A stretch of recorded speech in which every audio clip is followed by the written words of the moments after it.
Hello बच्चों, देखो आज हम चैप्टर 11 के लिए वीडियो नंबर 2 वाला लेकर के आए हैं और इसके अंदर अपन पढ़ेंगे कार्य के बारे में। तो देखो इसके अंदर कार्य का जो परिभाषा है वो अपन पढ़ेंगे, सूत्र भी पढ़ लेंगे कार्य का, और इसका जो मात्रक होता है वो पढ़ेंगे, और साथ में अपन ये जानेंगे भी कार्य की जो प्रकृति है वो कैसी होती है, यानी कि उसका मान धनात्मक होता है या ऋणात्मक होता है, वो सदिश राशि है या अदिश राशि है। इसकी बात अपन इस वीडियो के अंदर करने वाले हैं। तो देखो भाई, अपन जानना चाहते हैं भाई कार्य क्या होता है।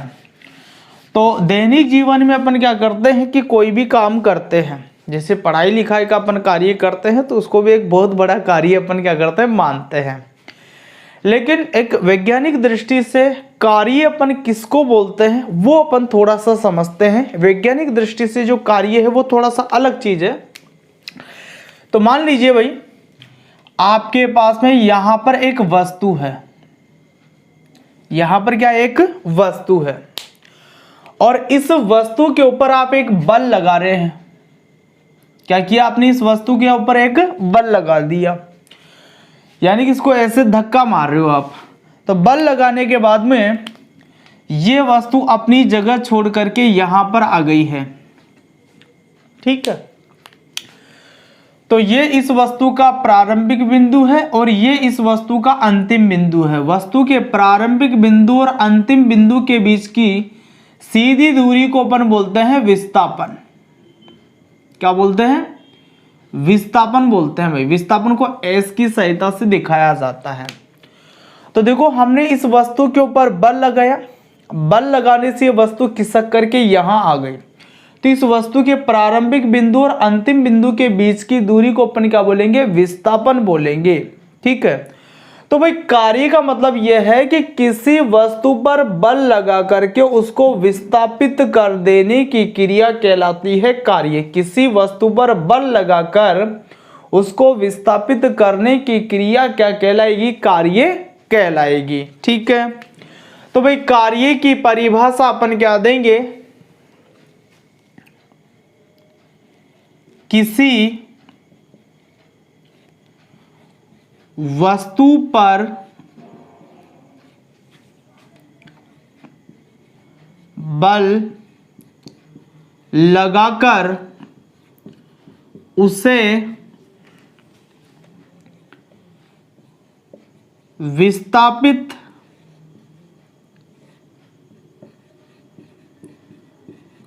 करने की क्रिया को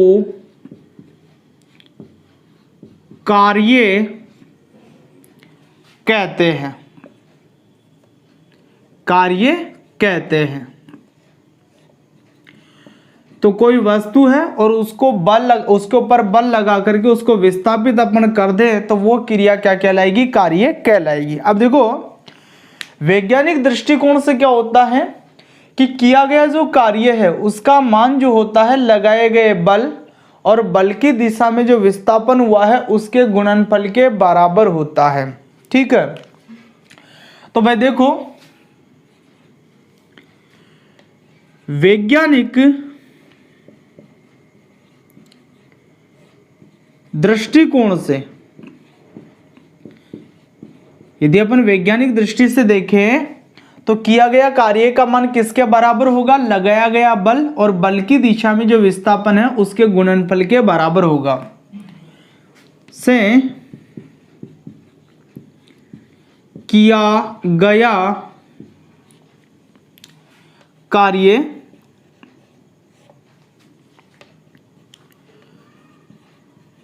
वस्तु पर लगाए गए बल एवं बल की दिशा में विस्थापन के गुणनफल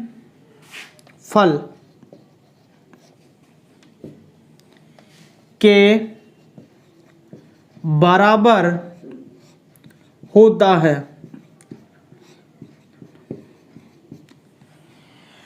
तो इस आधार पर कोई पूछे हमें भाई कार्य का मान बताइए, तो आप कार्य ज्ञात करने के लिए सूत्र लिखेंगे, कार्य बराबर बल गुणा बल की दिशा में विस्थापन।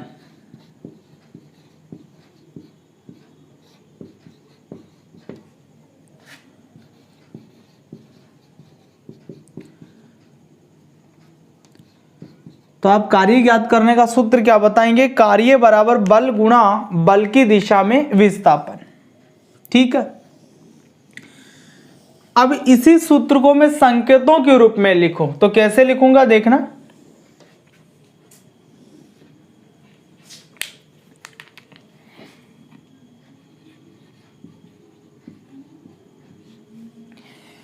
ये जो कार्य है इसको अंग्रेजी में वर्क बोलते हैं, तो इसका संकेत होता है W। तो कार्य के लिए मैं संकेत काम में लूंगा W। ये बल है, इस बल के लिए आप संकेत काम में लेते हैं F सदिश, और बल की दिशा में जो विस्थापन है इस विस्थापन के लिए अपन संकेत काम में लेते हैं S सदिश। विस्थापन भी एक सदिश राशि है। ठीक है, बल एक अदिश राशि, इसलिए इसके ऊपर ये एरो नहीं लगाएंगे। सॉरी, कार्य जो है एक अदिश राशि है, कार्य एक अदिश राशि, तो इसके ऊपर ये एरो नहीं लगेगा। बल सदिश राशि, इसके ऊपर एरो लगेगा, और विस्थापन भी एक सदिश राशि, इसके ऊपर भी क्या लगेगा, एरो लगेगा। तो हमारे पास में W बराबर हो जाएगा F सदिश गुणा S सदिश। W का मतलब कार्य है, F सदिश का मतलब लगाया गया बल है, और S सदिश का मतलब क्या है, वस्तु पर लगने वाला, वस्तु के अंदर उत्पन्न होने वाला विस्थापन है। तो भाई ये सूत्र आप कम काम में लोगे कार्य ज्ञात करने के लिए। जब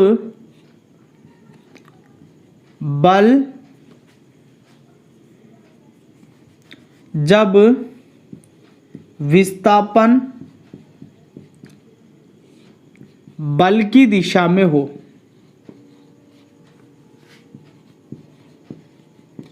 बल की दिशा में हो, तो उस कंडीशन में आप ये सूत्र लगा करके कार्य का मान क्या करोगे, ज्ञात करोगे। देखो दोबारा देखना सारी बातों को। किसी वस्तु पर बल लगा करके उसको विस्थापित करने की क्रिया क्या कहलाती, कार्य कहलाती। यानी किसी वस्तु पर अपन ने बल लगाया है और वस्तु विस्थापित हो गई है, तो हमने वहां पर एक कार्य क्या कर दिया, संपादित कर दिया।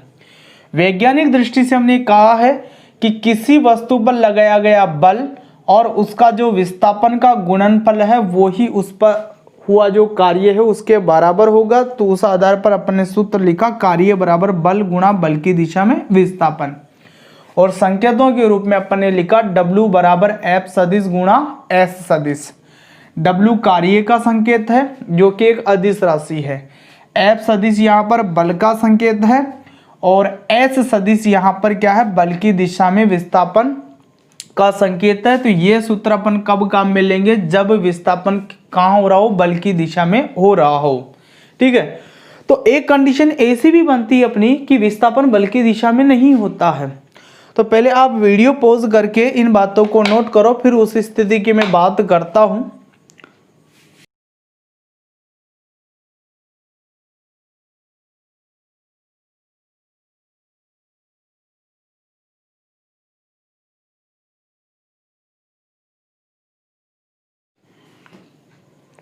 ठीक है भाई, किया नोट।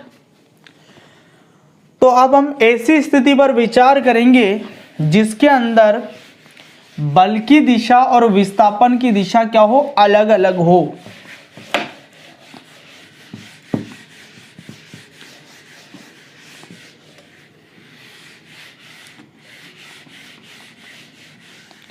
तो उससे पहले मैं आपको एक लाइन बता देता हूं यहां पर।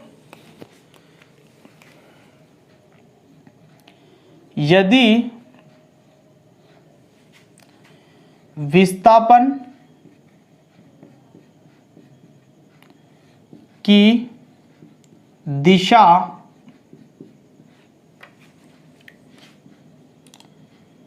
बल की दिशा से अलग हो तो किए गए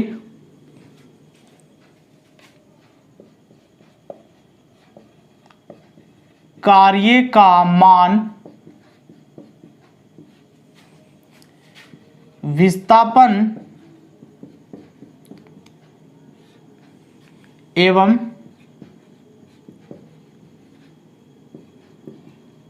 विस्थापन की दिशा में बल के घटक के गुणनफल के बराबर होता है।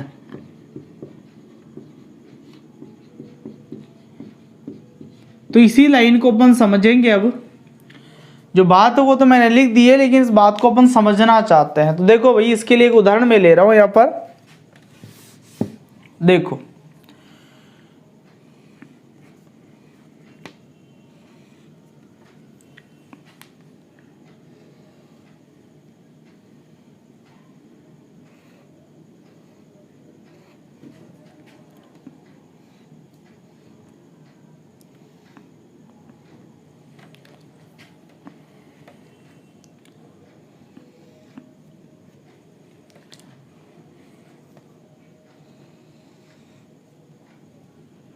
हमारे पास में यहां पर एक खिलौना कार है। कौन सी कार है हमारे पास में? खिलौना कार है भाई।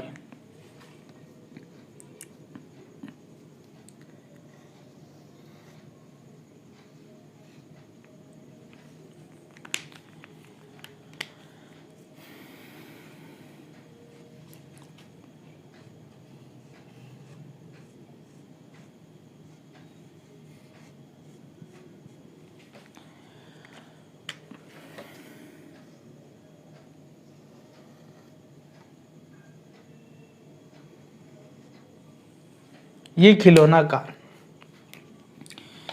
एक बालक है जो इस खिलौना कार से खेल रहा है। तो मान लीजिए बालक आपका यहां पर खड़ा है।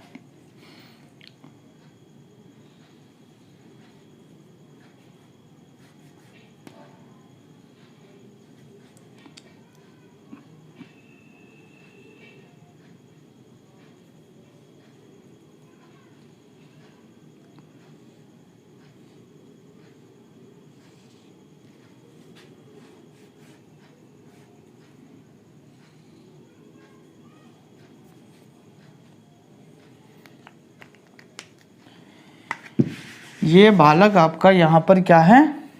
खड़ा हुआ है।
तो देखो, ये जो बालक है इस खिलौना कार को एक डोरी से बांध करके खींच रहा है भाई,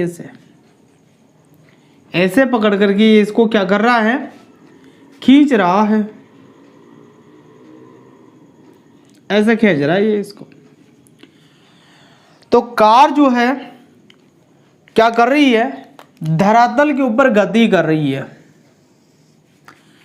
बालक आगे आगे चल रहा है, इस डोरी को पकड़ करके खींच रहा है, और ये जो कार है इस धरातल पर ऐसे गति करती हुई चल रही है। तो ये आपकी कौन सी कार है भाई, खिलौना कार है।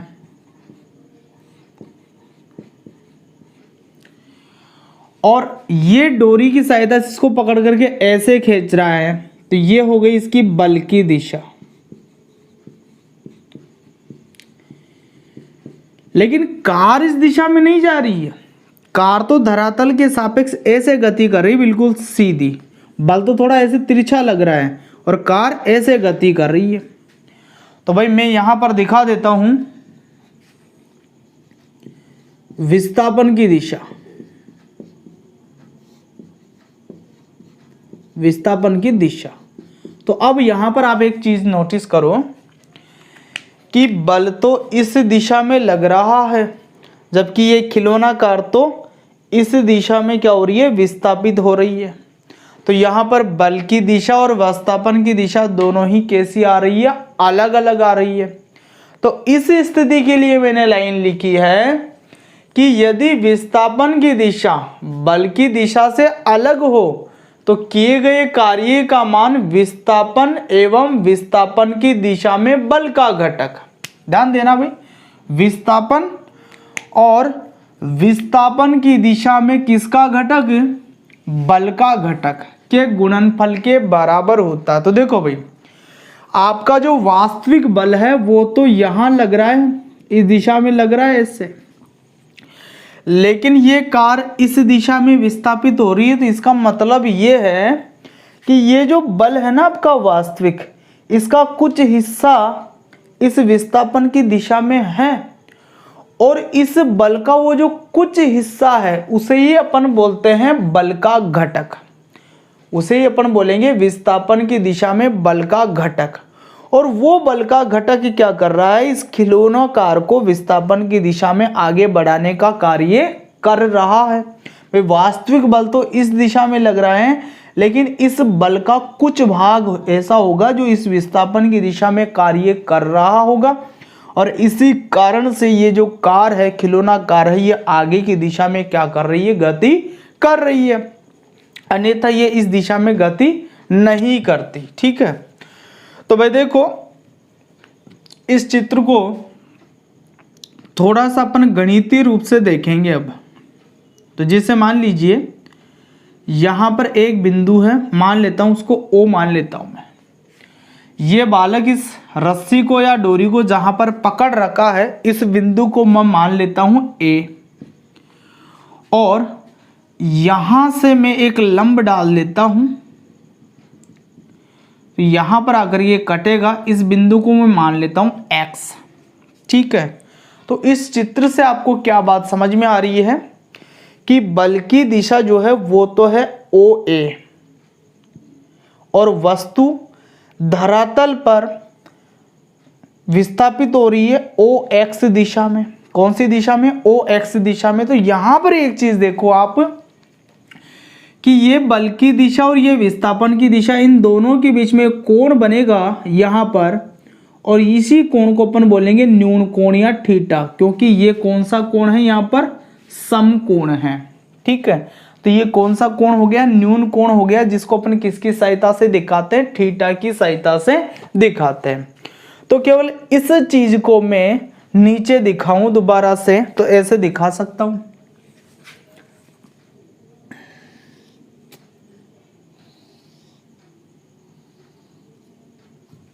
केवल ये वाला हिस्सा काट लिया मैंने यहां से, ये आपका बिंदु O, ये वाला बिंदु, ये आपका बिंदु A, ये वाला है ना, और ये आपका बिंदु कौन सा है, X है।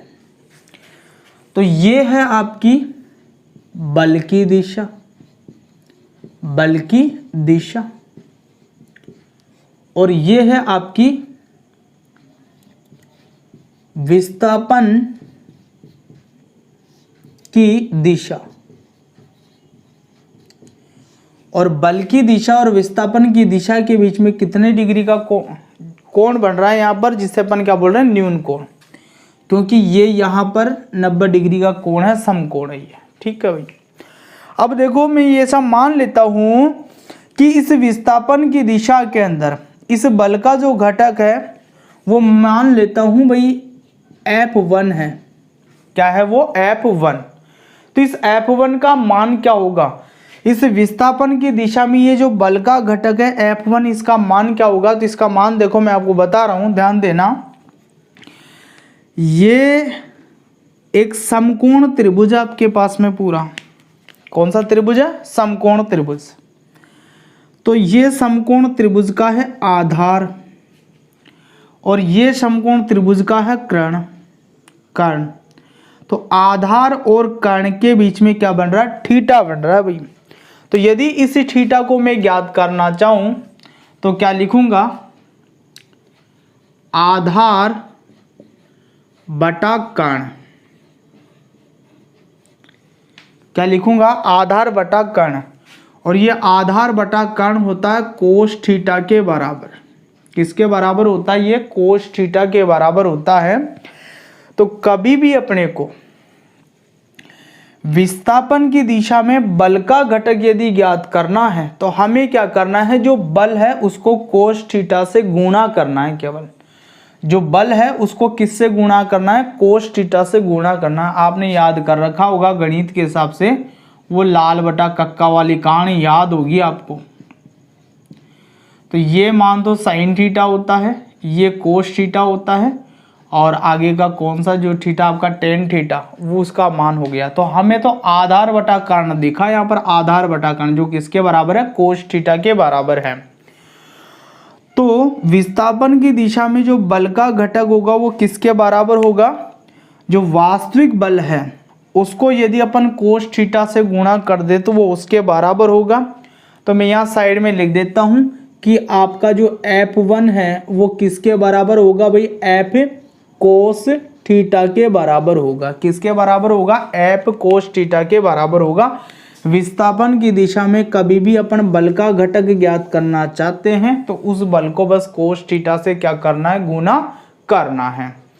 तो वीडियो को पॉज करके ये बातें उतारो आप, फिर मैं आगे सूत्र स्थापना करता हूं इस कंडीशन के लिए।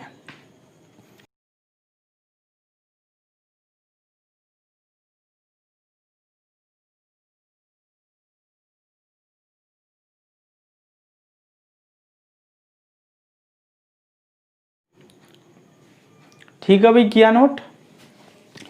तो बस इसी लाइन के आधार पर सीधा मैं आपके सामने सूत्र लिखूंगा अभी। तो किया गया कार्य किसके बराबर हो जाएगा? विस्थापन और विस्थापन की दिशा में जो बल का घटक है उसके गुणनफल के बराबर हो जाएगा, है ना?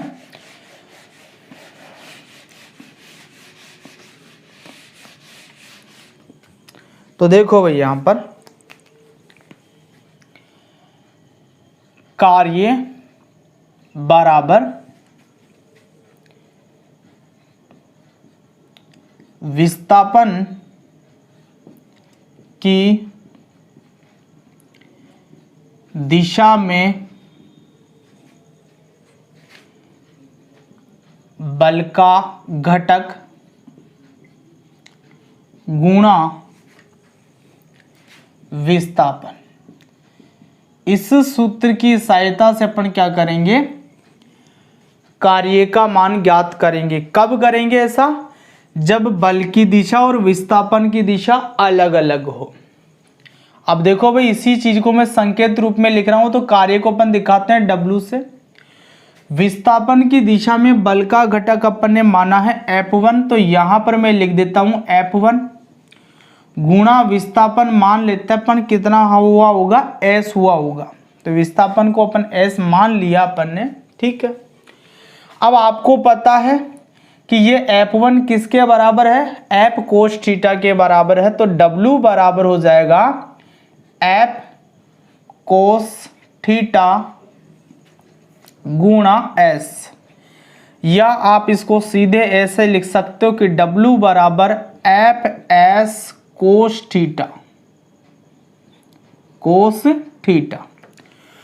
तो आपको कार्य ज्ञात करने का ये सूत्र भी काम में लेना होगा कभी कभी, लेकिन कौन सी दिशा में काम में लेना हो, कौन सी स्थिति में काम में लेना होगा, जब बल की दिशा और विस्थापन की दिशा क्या हो, अलग अलग हो। तो उस कंडीशन में आपको बल का मान दिया होगा, विस्थापन का मान भी दिया होगा, और साथ में अपने को बल की दिशा और विस्थापन की दिशा के बीच में जो न्यून कोण बनेगा उसका मान भी हमें दिया होगा। तो अपन थीटा का मान यहाँ पर रख करके जो भी मान होगा वो ज्ञात कर लेंगे कार्य का। तो ये सूत्र भी आप कार्य को ज्ञात करने के लिए ही काम में लोगे, लेकिन कब काम में लोगे, जब बल की दिशा एवं विस्थापन की दिशा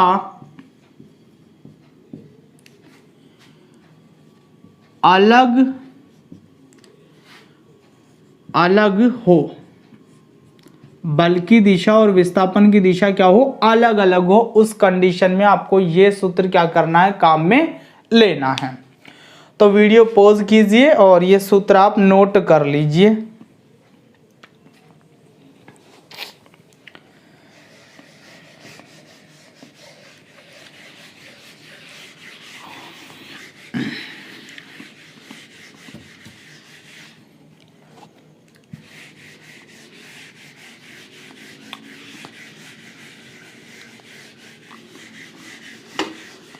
तो दो सूत्र मैंने आपको बताया, W बराबर होता है F सदिश गुणा S सदिश, उस कंडीशन में जब बल की दिशा और विस्थापन की दिशा एक ही हो।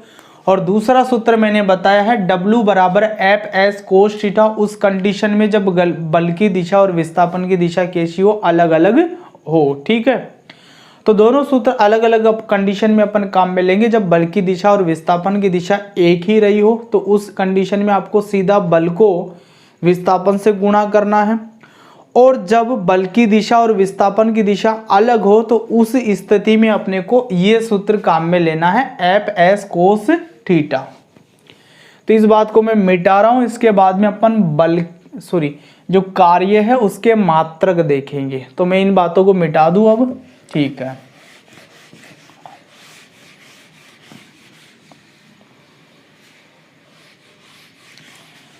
तो देखो भाई, हम बात करेंगे कार्य के मात्रक की। तो कार्य के मात्रक भी उसी तरीके से अपन तीन पद्धतियों में बनाएंगे, जैसे कि अपन ने बल के लिए ज्ञात किया था, MKS पद्धति में, CGS पद्धति में और SI पद्धति के अंदर। तो सबसे पहले अपन बात करते हैं MKS पद्धति में।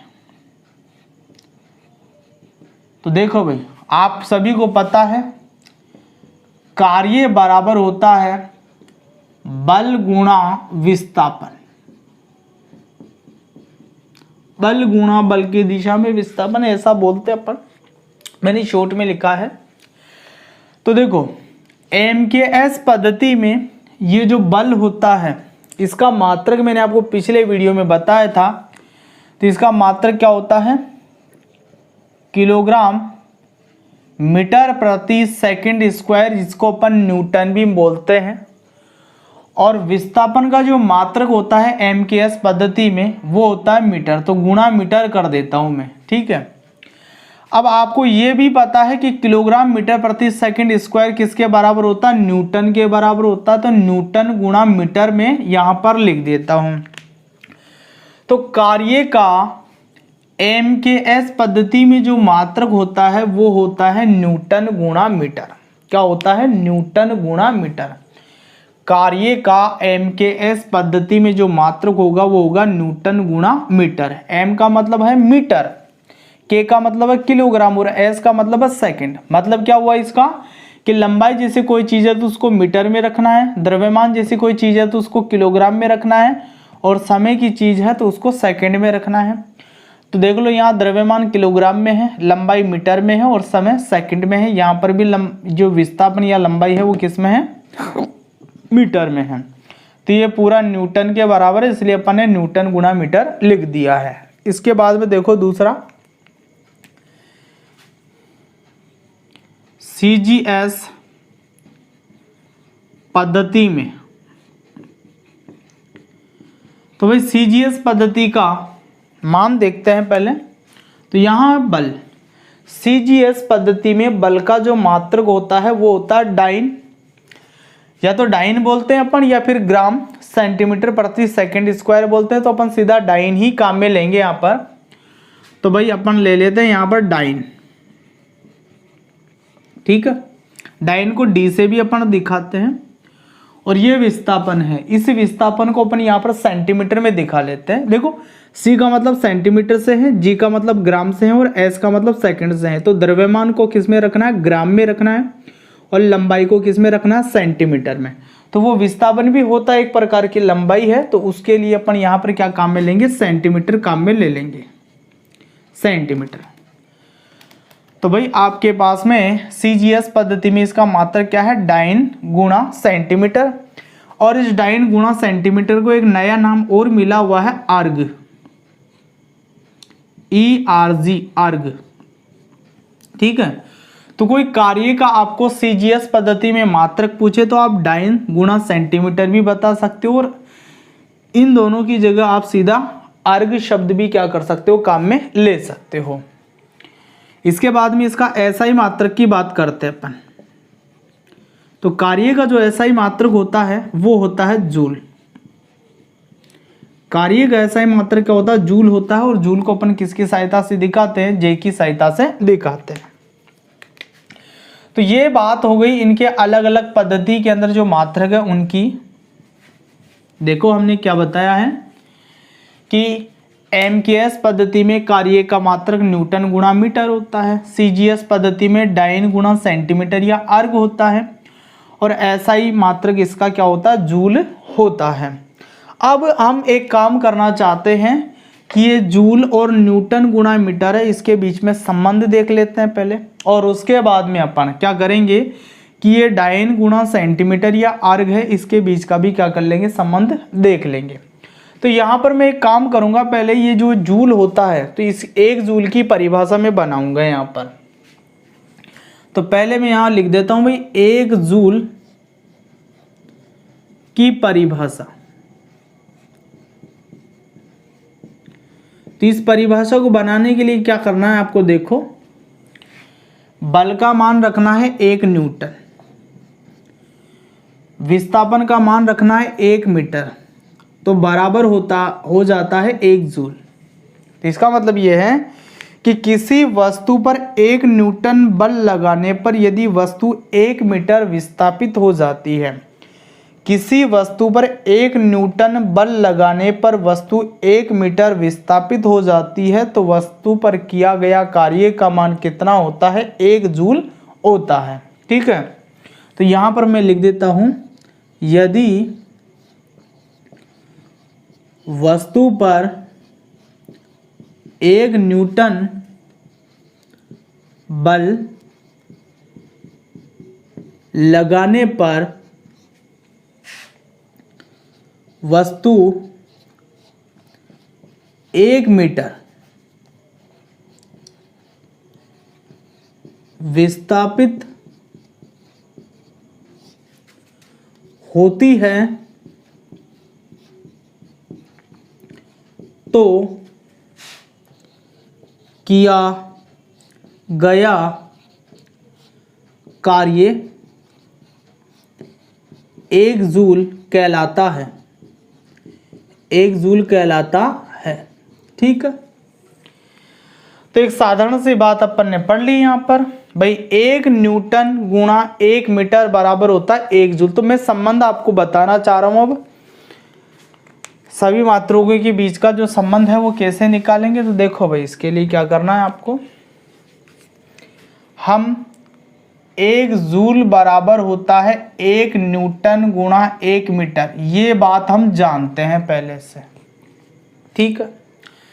अब आगे यदि आप देखें तो 1 न्यूटन के अंदर कितने डाइन होते हैं, पिछले वीडियो में आपको बताया था मैंने। तो 1 न्यूटन के अंदर होते हैं 5 डाइन। डाइन कौन सा मात्रक है? सीजीएस पद्धति का मात्रक है, बल का। और न्यूटन जो है बल का ऐसा ही मात्रक होता है जो कि वास्तव में जो एमकेएस पद्धति का मात्रक था बल का, क्या मात्रक था? किलोग्राम मीटर प्रति सेकंड स्क्वायर, इसी के बराबर था। ठीक है, तो 1 न्यूटन के अंदर कितने डाइन होते हैं? 10 की घात 5 डाइन होते हैं। और 1 मीटर है, इस 1 मीटर के अंदर कितने सेंटीमीटर होंगे? 100 सेंटीमीटर होंगे। भाई हम क्या करना चाह रहे हैं कि जो एमकेएस पद्धति का मात्रक उसको सीजीएस में बदलना चाह रहे हैं। तो इसके लिए अपन ने यहां पर जो एमकेएस पद्धति का मात्रक था उसकी जगह सीधा सीजीएस पद्धति का मात्रक रख दिया बल का, और यहां पर एमकेएस पद्धति का जो विस्थापन का मात्रक था उसकी जगह सीजीएस पद्धति का जो विस्थापन का मात्रक है वो रख दिया अपन ने।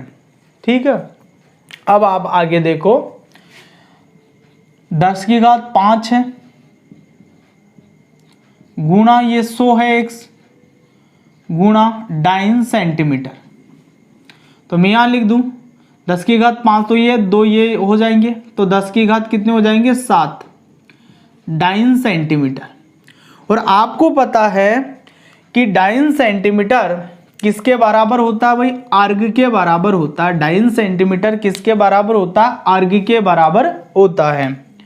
तो यहां पर आगे अपन ये लिख सकते हैं कि बराबर 10 की घात 7 अर्ग। तो एक तो आप ये रिलेशन याद रखोगे, भाई 1 जूल बराबर होता है 10 की घात 7 अर्ग। तो यहां पर मैं अलग से ये बात लिख देता हूं, 1 जूल बराबर 10 की घात 7 अर्ग। ये याद रखना अपने को। जैसे पिछले वीडियो के अंदर मैंने आपको कहा था कि 1 न्यूटन बराबर होता है 10 की घात 5 डाइन, ये याद रखना था। इधर वाले जो मात्रक है ये एमकेएस पद्धति के मात्रक भी आप इनको बोल सकते हो, तो एसआई पद्धति के मात्रक भी आप इनको बोल सकते हो। और दोनों में ही इधर वाले जो मात्रक है ये है सीजीएस पद्धति के मात्रक। ठीक है ना, ये ऊपर वाला रिलेशन अपन ने कार्य के लिए निकाला है, और नीचे वाला रिलेशन जो था ये किसके लिए था? बल के लिए था, जो पिछले वीडियो में मैंने आपको बताया था। तो 1 जूल बराबर होता है 10 की घात 7 अर्ग, और 1 न्यूटन बराबर होता है 10 की घात 5 डाइन। तो कार्य का जो एमकेएस पद्धति का मात्रक बोल दो चाहे एसआई पद्धति का मात्रक बोल दो वो जूल होता है, और कार्य का जो सीजीएस पद्धति का मात्रक है वो होता है अर्ग। तो 1 जूल बराबर 10 की घात 7 अर्ग होता है। ऐसे यहां देख लो, बल का जो एसआई पद्धति का मात्रक है या एमकेएस पद्धति का मात्रक है वो न्यूटन है, और सीजीएस पद्धति का इसका मात्रक क्या है? डाइन है। तो 1 न्यूटन बराबर होता है 10 की घात 5 डाइन।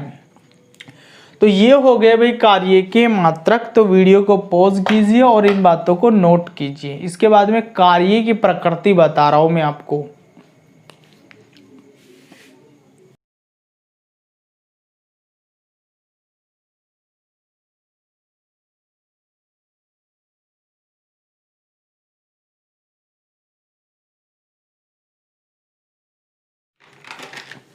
ठीक है भाई, कर लिया नोट। अब इसके बाद में एक छोटा सा टॉपिक और बच रहा है, कार्य की प्रकृति।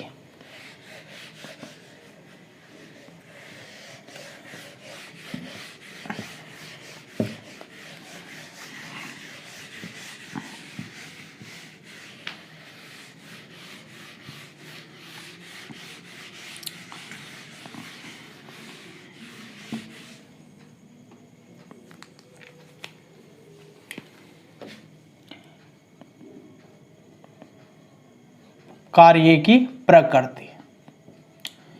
तो भाई ध्यान देना भाई, पहली बात यह है कि कार्य एक अदिश राशि है।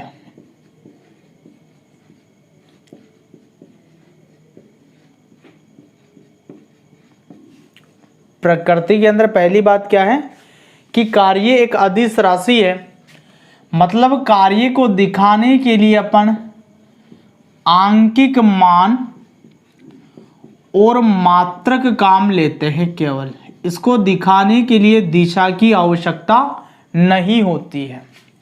दूसरी बात यह है भाई कि कार्य जो होता है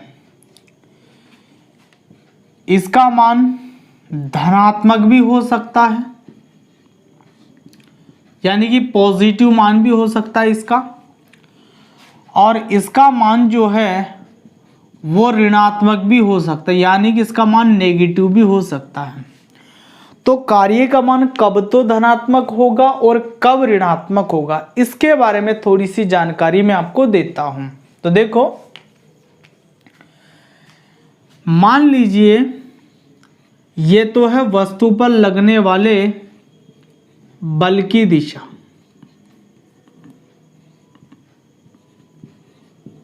ठीक है,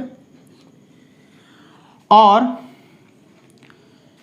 यह है मान लीजिए, या नीचे बना देता हूं, ये वाली जो है यह है वस्तु के विस्थापन की दिशा। तो यहां पर आप देखो बल की दिशा भी यही है और विस्थापन की दिशा भी यही है। तो जब बल की दिशा और विस्थापन की दिशा एक ही होती है तो उस कंडीशन में आपका कार्य धनात्मक होता है। उस कंडीशन में आपका कार्य कैसा होगा? धनात्मक होगा। दूसरी कंडीशन देखो, मान लीजिए ये तो है आपकी बल की दिशा,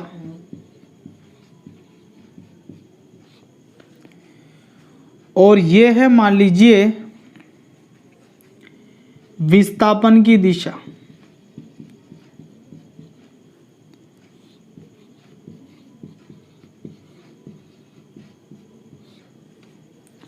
यहां आप देख रहे हो कि बल की दिशा और विस्थापन की दिशा एक दूसरे के विपरीत है। तो जब बल की दिशा और विस्थापन की दिशा एक दूसरे के विपरीत हो तो उस कंडीशन में कार्य होगा ऋणात्मक।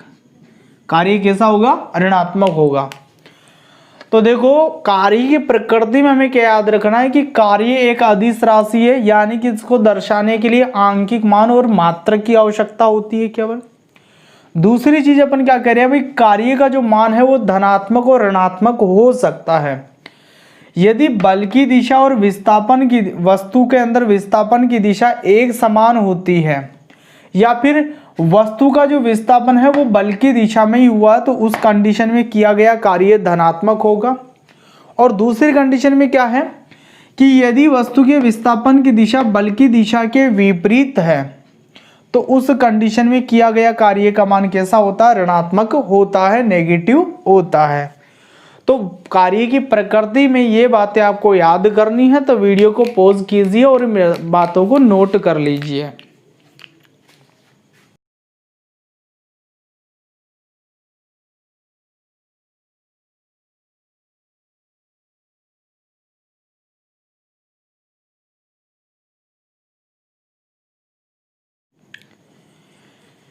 ठीक है भाई, कर लिया नोट आपने? अब देखो, नेक्स्ट वीडियो के अंदर अपन कार्य का मापन करेंगे। मापन किस तरीके से करेंगे, सुनना मेरी बात को। क्या है कि बल की दिशा और विस्थापन की जो दिशा होती है वो अलग अलग स्थितियां बन सकती है कार्य के लिए। तो बल की दिशा और विस्थापन की दिशा की जो अलग अलग स्थितियां हैं उसके आधार पर कार्य के मान जो होते हैं वो अलग अलग आते हैं। तो उसी के आधार पर अपन करते हैं कार्य का मापन। तो नेक्स्ट वीडियो के अंदर अपन कार्य का मापन पढ़ेंगे। तो मिलते हैं फिर नेक्स्ट वीडियो में, तब तक के लिए ऑल द बेस्ट।